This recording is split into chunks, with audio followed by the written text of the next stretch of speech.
Good morning everyone. कैसे हैं आप सभी? मैं उम्मीद करती हूँ आप सभी लोग अच्छे होंगे, स्वस्थ होंगे और अपनी पढ़ाई भी अच्छे से मन लगाकर शिद्दत और ईमानदारी के साथ कर रहे हो। इस क्लास में हम लोग क्या कवर करते हैं? रोज सुबह 7 बजे कल तक के पहले दिन तक के मतलब करंट अफेयर्स के 10 इंपॉर्टेंट क्वेश्चंस को बस 10 मिनट में कवर कर लेते हैं।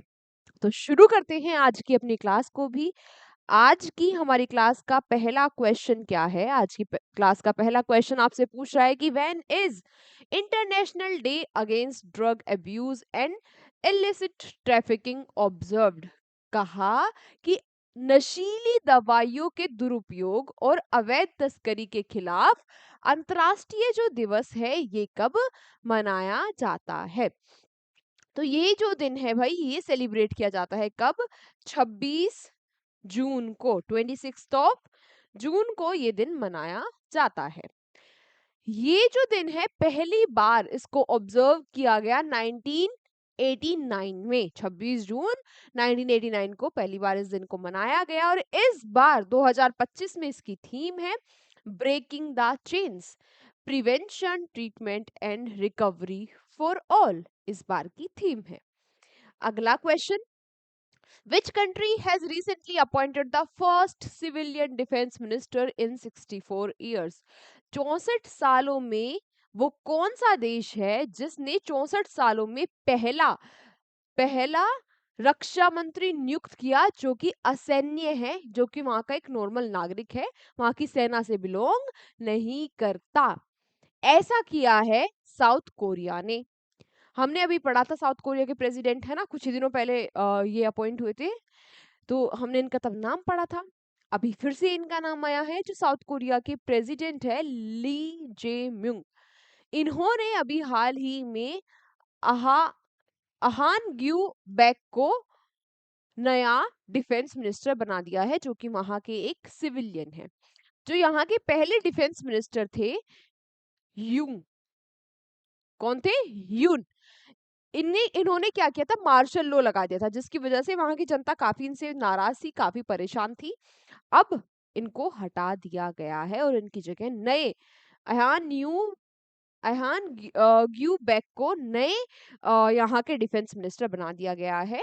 1961 से ये पहले सिविलियन डिफेंस मिनिस्टर है साउथ कोरिया के। नाम किसका आया? साउथ कोरिया का।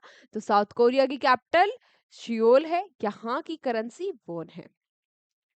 अगला question, who has become the first Indian judoka to win gold medal at Berlin junior European cup 2025?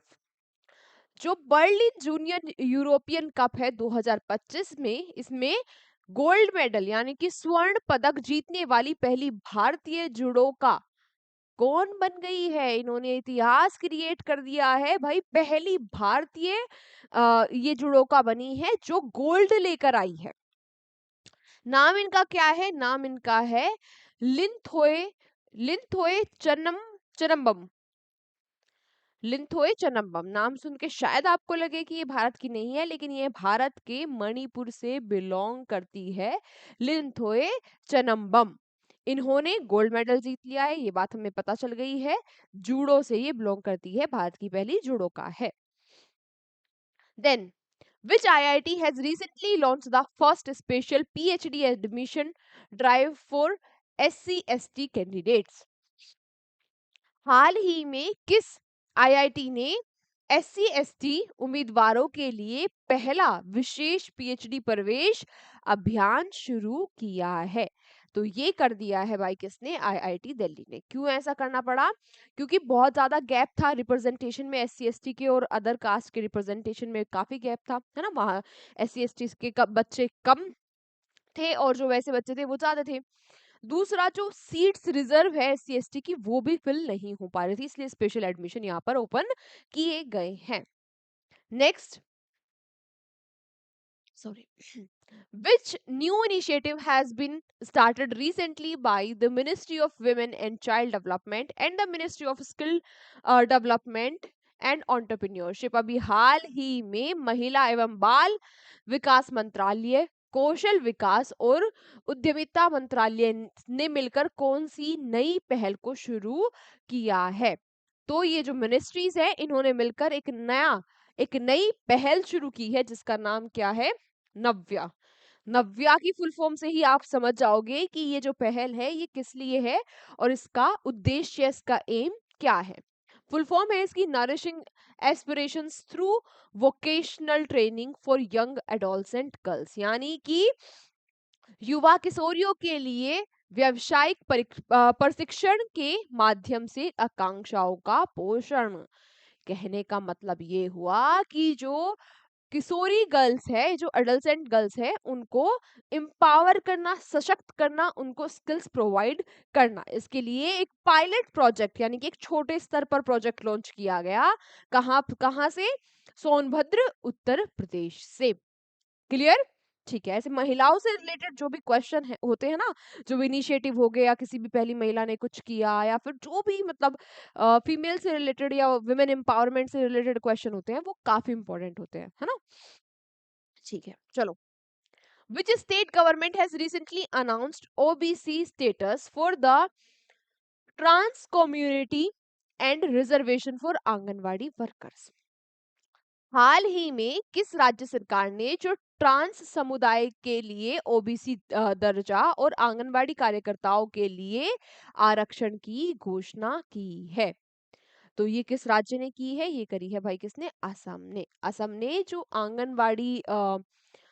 Anganwadi workers है उनमें 50% रिजर्वेशन रखा है और ये जो ट्रांसजेंडर है इनको ओबीसी की कैटेगरी में भी डाला है। असम ने ये पहल स्टार्ट करी है।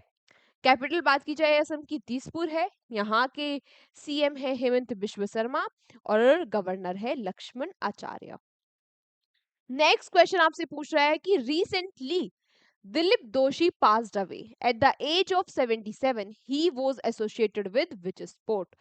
हाल ही में जो दिलीप दोषी जी है इनका 77 वर्ष की आयु में निधन हुआ। ये किस खेल से संबंधित है? तो ये क्रिकेट से संबंधित है। ठीक है, ये क्रिकेट में लेफ्ट आर्म स्पिनर थे। चलो, अगला आपसे पूछ रहा है कि what is India's ranking on the UN sustainable development report 2025? 2025 के जो यूएन सस्टेनेबल डेवलपमेंट रिपोर्ट आई है इसमें भारत की क्या रैंक है? इसमें भारत की जो रैंक आई है वो है 99। ठीक है, भारत ने स्कोर किए हैं 67। चाइना की रैंक है 49 और यूएसए की रैंक है 44। बात सबसे पहले तो ये आती है कि ये जो रिपोर्ट है ये है क्या, है ना? रैंक तो हम बाद में भी जान लेंगे। तो देखो, यूएन के द्वारा 17 ऐसे गोल बताए गए थे जिनका 2030 तक भाई हमें वो पूरे करने हैं कि भाई सबके पास क्या होना चाहिए? खाना होना चाहिए, पॉवर्टी में नहीं रहना चाहिए, एनवायरनमेंट को लेके चीजें थी, है ना? महिलाओं को लेके उसमें चीजें थी कि भाई ये हमारे गोल्स है जिनको हमें फुलफिल करना है। तो उसी के लिए रिपोर्ट ये निकाली गई कि भाई 2025 की में ये रिपोर्ट निकाली गई कि पिछले एक साल में कौन सा देश है जिसने कितना अच्छा काम किया है उन गोल्स को अचीव करने के लिए। उस हिसाब से सबको नंबर दिए गए और उनकी रैंकिंग निकाली गई। इस लिस्ट में टॉप किया है फिनलैंड ने, सेकंड पे है स्वीडन, थर्ड पे है डेनमार्क। ठीक है, ये मैंने आपको इसका पर्पस बता दिया है। फर्स्ट टाइम 2016 में ये रिपोर्ट आई थी और इसको इश्यू कौन करेगा? इसको इश्यू करता है sustainable development solution network. Then next question आपसे पूछ रहा है कि what is the name of the new blood group recognised by the international society of blood group transfusion? अंतरराष्ट्रीय रक्त आधना सोसाइटी द्वारा मान्यता प्राप्त नए रक्त समूह का क्या नाम है? अभी हाल ही में एक नया ब्लड ग्रुप डिस्कवर किया गया जो कि एक रेयर ब्लड ग्रुप है।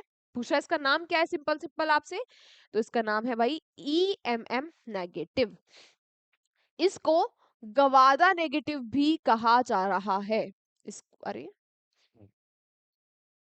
इसको गवादा नेगेटिव भी कहा जा रहा है। क्यों इसका नाम गवादा नेगेटिव पड़ा? क्योंकि जहां पर ये पाया गया, जिस महिला में ये पहली पहली बार इसको डिस्कवर किया गया इस ब्लड ग्रुप को, वो कहाँ की थी?